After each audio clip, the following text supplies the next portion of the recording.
നമസ്കാരം. പ്രോഗ്രാമിലേക്ക് എല്ലാ പ്രേക്ഷകർക്കും സ്വാഗതം. ഹൃദയാരോഗ്യം നിലനിർത്താനും ഹൃദ്രോഗങ്ങളെ ചെറുക്കാനും ആരോഗ്യകരമായ ജീവിതശൈലി പിന്തുടരുക അത്യാവശ്യമാണ്. ഏറ്റവും പ്രധാനമാണ് വ്യായാമം.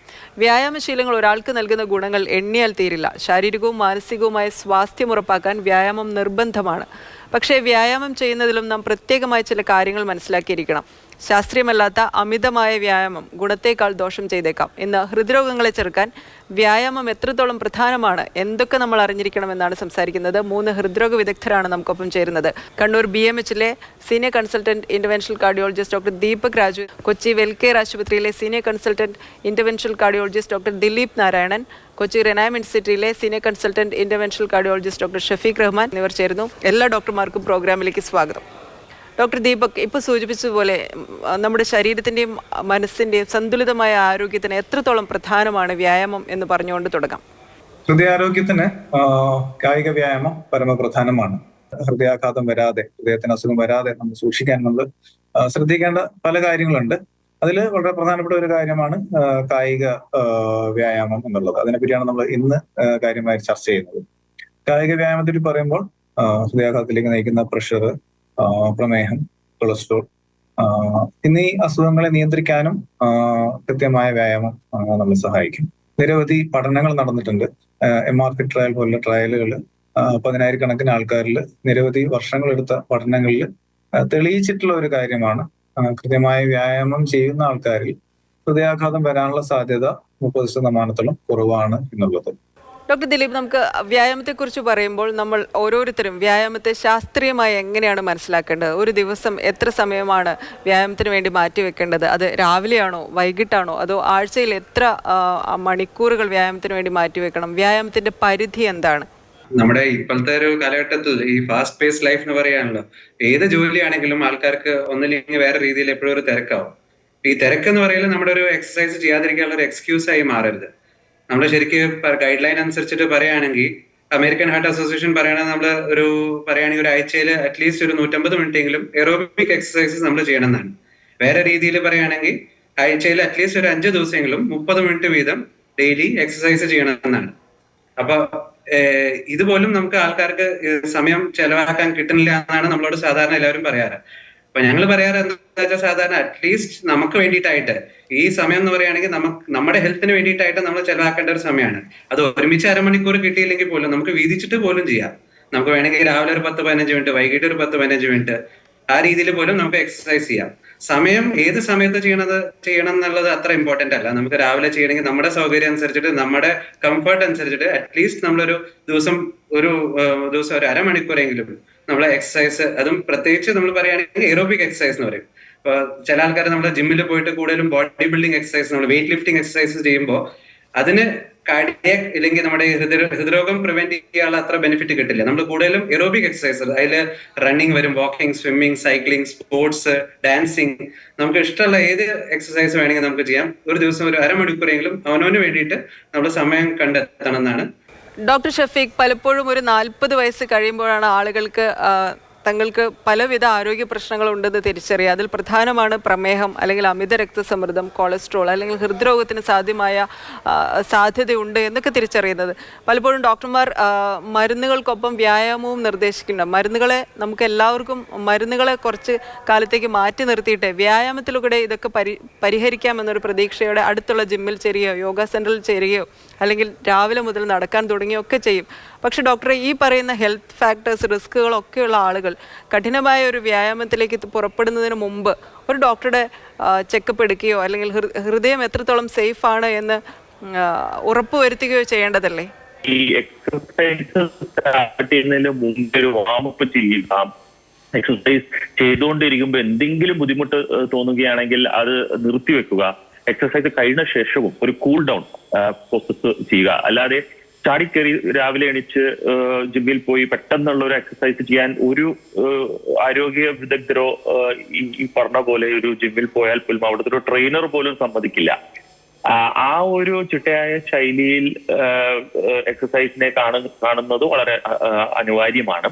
കൂടാതെ 40 വയസ്സ് എന്ന് പറയുന്നത് വളരെ കൃത്യമായിട്ട് ഒരു കണക്കാണ്. ആ 40 വയസ്സിലാണ് നമ്മൾ യൂഷ്വലി ഹൃദയ സംബന്ധമായിട്ടുള്ള എന്തെങ്കിലും സംശയങ്ങൾ നമുക്ക് തന്നെ തുടങ്ങാറുള്ളത്.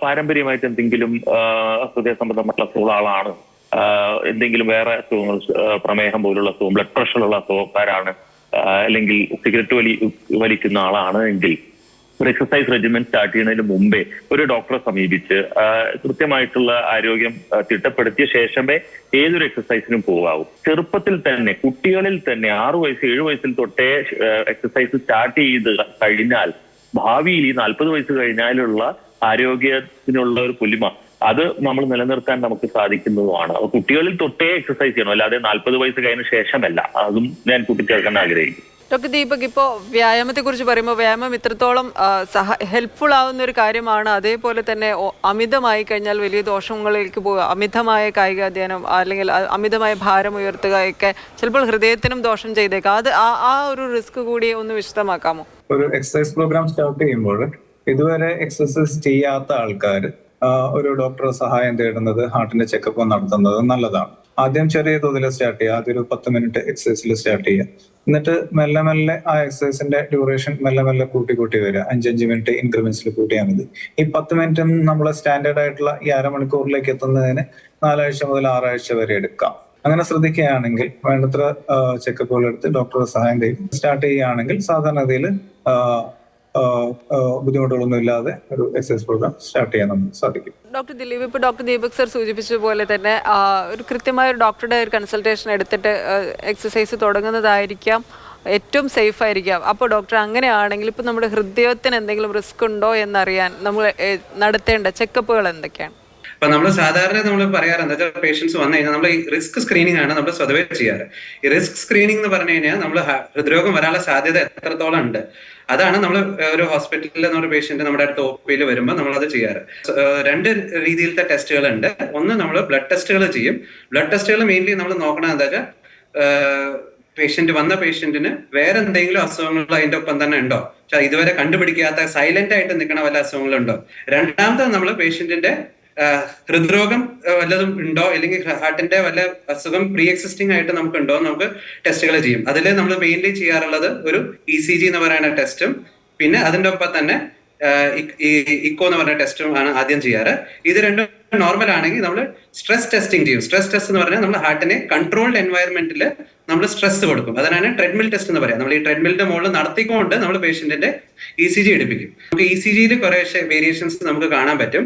അത് വെച്ചിട്ട് നമുക്ക് ഹൃദ്രോഗം നമ്മൾ ഈ ആദ്യം തന്നെ സൈലന്റ് ആയിട്ട് വല്ലതും ഉണ്ടോ എന്ന് നമുക്ക് കണ്ടുപിടിക്കാൻ പറ്റും. അപ്പൊ ഇങ്ങനത്തെ ഈ ബേസിക് ടെസ്റ്റുകൾ എല്ലാം ചെയ്തിട്ടാണ് നമ്മൾ പേഷ്യന്റിന്, അല്ലെങ്കിൽ നമ്മുടെ അടുത്ത് വന്ന രോഗിക്ക് നമ്മൾ ഒരു ക്ലിയറൻസ് തരിക. നമുക്ക് എക്സസൈസ് ചെയ്യണതിന് ബുദ്ധിമുട്ടില്ല.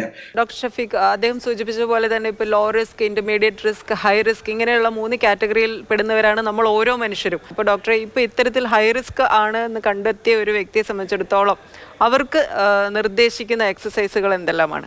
അസുഖത്തിന്റെ തീവ്രത അനുസരിച്ച്, അതായത് low risk, intermediate risk, high risk എന്നുള്ള ഒരു കാറ്റഗറൈസേഷൻ ചെയ്താൽ പോലും അതിൽ ഹൈ റിസ്ക് കൂട്ടർക്ക് പോലും എക്സസൈസ് ആവശ്യം തന്നെയാണ്. അതിന്റെ അളവിൽ ചെറിയ വ്യത്യാസം നൽകാനേ സാധിക്കുകയുള്ളൂ. ആ സ്ട്രെയിറ്റ് റോഡിൽ നോർമൽ സ്പീഡിൽ നടന്ന് ഒരു 15 മിനിറ്റ് എങ്കിലും നടക്കാൻ കഴിയുകയാണെങ്കിൽ എക്സസൈസിന്റെ ഗുണങ്ങൾ ആ പേഷ്യന്റ് പിന്നെ വന്നു തുടങ്ങുകയാണ്. അതിന് പോലും ബുദ്ധിമുട്ടുള്ളവരിൽ നമ്മൾ കസ്റ്റമൈസ്ഡ് ആയി ചില എക്സസൈസുകൾ പറഞ്ഞു കൊടുക്കേണ്ടി വരും. അതിനൊരു കാർഡിയാക് റീഹാബിലിറ്റേഷൻ പ്രോഗ്രാം എന്ന് പറഞ്ഞിട്ടുള്ള അതിന് വൈദഗ്ധ്യമുള്ള ആൾക്കാരുണ്ട്. അത് ആശുപത്രിയിലെ ആളാണ് നമ്മൾ ചെയ്യുന്നത്. അതിൽ ഈ പറഞ്ഞ പോലെ ചിലപ്പോൾ ഹൃദയ സംബന്ധമായിട്ടുള്ള വിഷയം കൊണ്ടായിരിക്കില്ല ചിലപ്പോൾ ഈ നടക്കാൻ സാധിക്കാത്തത്, ശ്വാസകോശ സംബന്ധമായിട്ടുള്ള വിഷയമോ വേറെ ബോൺ റിലേറ്റഡ് ആർത്രൈറ്റിസ് അങ്ങനെയുള്ള വിഷയങ്ങളൊക്കെ ആകാം.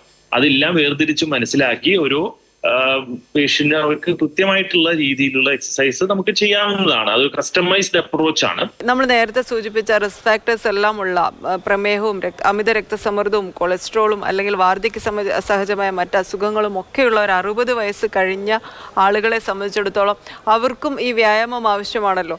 ഇത്തരക്കാർക്ക്, ഈ പ്രായമായ ആളുകൾക്ക് വ്യായാമം എങ്ങനെയാണ് നിർദ്ദേശിക്കുന്നത്? മുതിർന്നവര് ഒരു എക്സസൈസ് പ്രോഗ്രാം സ്റ്റാർട്ട് ചെയ്യുമ്പോൾ എന്തായാലും ഡോക്ടറെ സമീപിച്ച് അവരുടെ ഹൃദയാരോഗ്യം എങ്ങനെയുണ്ട് എന്ന് നോക്കുന്നത് വളരെ നല്ലതാണ്. ഒരു ബേസിക് കാർഡിയോവാസ്കുലർ ടെസ്റ്റുകൾ ചെയ്ത് കഴിഞ്ഞാൽ നമ്മുടെ ഒരു ഫങ്ഷണൽ കപ്പാസിറ്റി നമുക്ക് മനസ്സിലാക്കാൻ പറ്റും.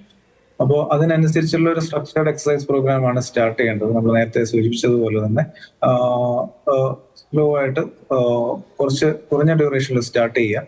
പിന്നെ പ്രായമുള്ളവരിലൊക്കെ നോക്കുമ്പോൾ ജോയിന്റിന്റെ ഒക്കെ മൂവ്മെന്റ് ലിമിറ്റേഷൻ ആണെങ്കിൽ അതിനനുസരിച്ച് നടത്താൻ പലപ്പോഴും പറ്റാത്ത ആൾക്കാർക്ക് മറ്റ് എക്സസൈസുകൾ, അതുപോലെ ചെയർ എക്സസൈസുകൾ, യോഗ അങ്ങനെയുള്ള എക്സസൈസുകൾ, അങ്ങനെയുള്ള എക്സസൈസുകൾ നിർദ്ദേശിക്കാൻ പറ്റും. നമ്മൾ ഐസോട്ടോണിക് എക്സസൈസ് അല്ലെങ്കിൽ എയറോബിക് എക്സസൈസ് ആണ് ഹൃദയാരോഗ്യം സംരക്ഷിക്കുന്നതിന് നമ്മൾ കൂടുതൽ ഫലപ്രദമായിട്ട് നമ്മൾ കണ്ടിട്ടുള്ളത്.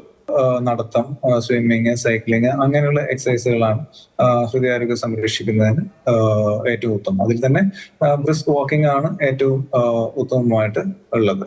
എക്സസൈസ് തുടങ്ങുന്ന സമയത്ത് അല്ലെങ്കിൽ അതിന്റെ ഡ്യൂറേഷൻ കൂട്ടുന്ന സമയത്ത് എന്തെങ്കിലും ബുദ്ധിമുട്ടുകൾ അനുഭവപ്പെടുന്നുണ്ടെങ്കിൽ വളരെ പ്രത്യേകം അത് ശ്രദ്ധിക്കാനും ഒരു ഡോക്ടറുടെ സഹായം തേടാനും. എന്തുകൊണ്ടാണെങ്കിലും ബുദ്ധിമുട്ടുകൾ, ചിലപ്പോൾ ഹൃദയം വലുതായി കൂടുന്നവർ തോന്നാം, കിതപ്പ് വരുന്നവർ തോന്നാം, തലകറക്കം, ക്ഷീണം മുതലായവ വരാം.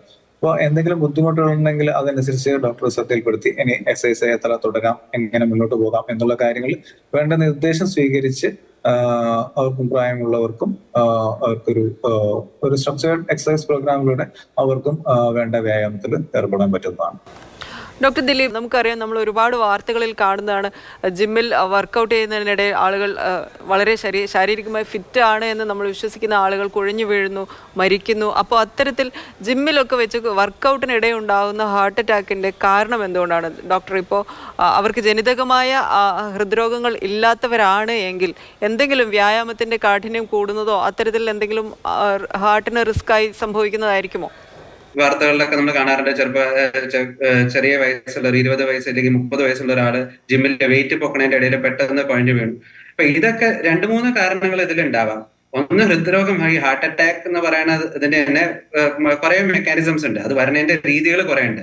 നമുക്ക് അറിയണത്, ഏറ്റവും കൺവെൻഷനൽ ആയിട്ട് അറിയണത് എന്താ വെച്ചാൽ, നമ്മൾ ഈ കൊളസ്ട്രോൾ പതുക്കെ നമ്മുടെ രക്തക്കൊഴലുകളിലൊക്കെ കെട്ടിയിട്ട് ബ്ലോക്ക് വരുത്തിയിട്ട് അത് രക്തോട്ട തടസ്സം വന്നിട്ട് അത് പെട്ടെന്ന് ഒരു അറ്റാക്ക് ആയിട്ട് മാറാം. അതിലൊരു ബ്ലഡ് ക്ലോട്ട് ആയിട്ട് പെട്ടെന്ന് അറ്റാക്ക് ആയിട്ട് മാറാം. അതല്ലാതെയും വേറെ മെക്കാനിസംസ് നമ്മുടെ ഹൃദയരോഗം, ഹാർട്ട് അറ്റാക്ക് പറഞ്ഞതിനുണ്ട്. അതിൽ ചിലത് പറയും, നമ്മൾ ഞങ്ങളുടെ മെഡിക്കൽ ടെർമിനോളജിയിൽ പറയുമ്പോൾ പെട്ടെന്ന് കൊറോണറി ഡൈസെക്ഷൻ എന്ന് പറയാം. അതിൽ ഹാർട്ടിന്റെ രക്തക്കൊഴലിൽ പെട്ടെന്ന് ഒരു വിള്ളല് പോലെ അല്ലെങ്കിൽ ഒരു മുറിവ് പോലെ വന്നിട്ട് പെട്ടെന്ന് അത് അടഞ്ഞു പോവല്. അപ്പൊ അത് ഈവൻ ഹാർട്ടിന്റെ രക്തക്കൊഴൽ ബ്ലോക്ക് ഇല്ലാത്ത ആൾക്കാർക്ക് പോലും പെട്ടെന്നൊരു ഹെവി എക്സസൈസ് അല്ലെങ്കിൽ നമുക്ക് പറ്റാത്ത ഒരു ലോഡ് നമ്മൾ പെട്ടെന്ന് എടുക്കുമ്പോൾ ഒരു സംഭവിക്കുന്ന ഒരു ഈവന്റ് ആണ്. അതുപോലെ തന്നെ നമ്മൾ പറയുമ്പോൾ ബ്ലാക്ക് ഇറോഷൻ എന്ന് പറയും. നമ്മൾ ഹാർട്ടിന്റെ അകത്ത് ചെറിയ കൊളസ്ട്രോൾ ഡെപ്പോസിഷൻ ഉണ്ടെങ്കിലും അതൊരു 10% ആണെങ്കിലും അതിന്റെ മുകളിലുള്ള ലെയർ നമ്മുടെ ഇറോഡ് ആയിട്ട് അതിന്റെ മുകളിൽ ബ്ലഡ് ക്ലോട്ട് ചെയ്യാം. അപ്പൊ ഇതും ചെറുപ്പക്കാരിൽ വരുന്ന ഒരു ടൈപ്പ് ഓഫ് ഹാർട്ട് അറ്റാക്ക് ആണ്. അതും പെട്ടെന്ന് ഒരു ഷിയർ സ്ട്രെസ്. ഈ ഷിയർ സ്ട്രെസ് എന്ന് പറയുന്നത് നമ്മൾ എക്സസൈസ് മാത്രമല്ല, ജീവിതത്തിൽ സ്ട്രെസ് കാരണവും വരാം. പെട്ടെന്ന് നമ്മൾ കേൾക്കാറുണ്ടാവും, ഒരു വീട്ടിൽ ഒരു മരണം ഉണ്ടാവുമ്പോൾ പെട്ടെന്ന് വേറൊരു ക്ലോസ് റിലേറ്റീവിന് പെട്ടെന്നൊരു ഹൃദ്രോഗം അല്ലെങ്കിൽ ഹാർട്ട് അറ്റാക്ക് പോലെ വരുന്നു. അപ്പൊ ഇതൊക്കെ വേറെ മെക്കാനിസംസ് ഉണ്ട്. അത് പ്രിവെന്റ് ചെയ്യാൻ വേണ്ടിയിട്ട് നമുക്ക് 2-3 കാര്യങ്ങളാണ് നമ്മൾ ചെയ്യാൻ പറ്റും. ഈ ജിമ്മിൽ പോകുമ്പോൾ ഈ ഐസോമെട്രിക് എക്സസൈസ് എന്ന് പറയുന്നത് ഈ വെയിറ്റ് ലിഫ്റ്റിംഗ് എക്സസൈസിൽ മാത്രം കോൺസെൻട്രേറ്റ് ചെയ്യാതെ നമ്മൾ ഈ റണ്ണിങ്, വാക്കിംഗ്, സൈക്ലിംഗ് അങ്ങനത്തെ എക്സസൈസസിൽ കൂടുതൽ കോൺസെൻട്രേറ്റ് ചെയ്യുക. ഇനിഷ്യലി നമ്മൾ എക്സസൈസ് റെജിമെൻ സ്റ്റാർട്ട് ചെയ്ത് കഴിഞ്ഞ് കഴിഞ്ഞാൽ നമ്മൾ എപ്പോഴും ചെയ്യണ സമയത്തുള്ള സിംറ്റംസിനെ നമ്മൾ ശ്രദ്ധിക്കണം. അപ്പൊ നമുക്ക് വല്ലാതെ സ്വെറ്റിംഗ് വരുന്നു, കുഴഞ്ഞു പോകുന്ന ഒരു ഫീലിംഗ് വരുന്നു. പക്ഷെ 20 വയസ്സാകുമ്പോൾ നമ്മൾ ഹാർട്ടിന്റെ ഒരു പ്രോബ്ലം ആവും, ഒരു തുടക്കാവും എന്നുള്ളൊരു നമുക്കൊരു നമ്മുടെ ബാക്ക് ഓഫ് ദ മൈൻഡിൽ നമുക്ക് ഒരു ചിന്ത ഇല്ല. അപ്പൊ അത് കാരണം നമ്മൾ സ്വതവേ ചെക്കപ്പിന് വരാറില്ല. പക്ഷെ ഈവൻ നമുക്കൊരു സ്ലൈറ്റസ്റ്റ് ഓഫ് ദ സിംറ്റംസ്, നമുക്ക് ബുദ്ധിമുട്ട് വല്ലതും ഉണ്ടെങ്കിലും എത്രയും നേരത്തെ തന്നെ നമ്മൾ ഒരു ചെക്കപ്പ് ചെയ്യുക. ഫർദർ നമ്മൾ എക്സസൈസ് ചെയ്യുന്നതിന് വല്ല റിസ്ക് ഉണ്ടോ, നമ്മൾ വേറെ എന്തെങ്കിലും അങ്ങനത്തെ ഇഷ്യൂസ് വരാനുള്ള സാധ്യത ഉണ്ടോ എന്ന് നമുക്ക് ചെക്കപ്പ് ചെയ്തിട്ട് നമുക്ക് കുറെ ഒക്കെ അറിയാൻ പറ്റും. നമ്മൾ എക്സസൈസ് തുടങ്ങിയിട്ട് ഇനിഷ്യൽ ഫേസസിൽ നമ്മൾ കുറച്ച് ശ്രദ്ധ കൂടുതൽ എടുത്തു കഴിഞ്ഞാൽ നമുക്ക് ഇങ്ങനത്തെ ഇവന്റ്സ് പ്രിവെന്റ് ചെയ്യാൻ പറ്റും. വ്യക്തമാണ് ഡോക്ടർ. നമുക്ക് ഒരു ഇടവേളയ്ക്ക് സമയമായി, വളരെ വേഗം തിരിച്ചെത്താം.